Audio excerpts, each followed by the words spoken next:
వివిధ రాష్ట్రాల్లో party బలోపేతంపై BJP అధిష్టానం ఫోకస్ పెట్టింది. ఇందులో భాగంగా పలు చోట్ల అధ్యక్షులను మార్చనుంది. మరీ ముఖ్యంగా జేపీ నడ్డాను మంత్రివర్గంలోకి తీసుకోవడంతో జాతీయ పార్టీ అధ్యక్షుడి మార్పు ఖాయమైంది. ఎన్డీఏ మూడోసారి మంత్రివర్గంలోకి బీజేపీ జాతీయ అధ్యక్షుడిగా ఉన్న జేపీ నడ్డాకు అవకాశం దక్కింది. నడ్డాకు కేంద్ర కేబినెట్లో అవకాశం ఇచ్చారు ప్రధాని మోడీ.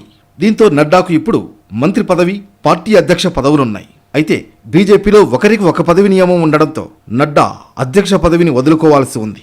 దీంతో నడ్డా స్థానంలో మరో వ్యక్తికి జాతీయ పదవి దక్కనుందన్న అంశంపై జాతీయ స్థాయిలో చర్చ జరుగుతోంది.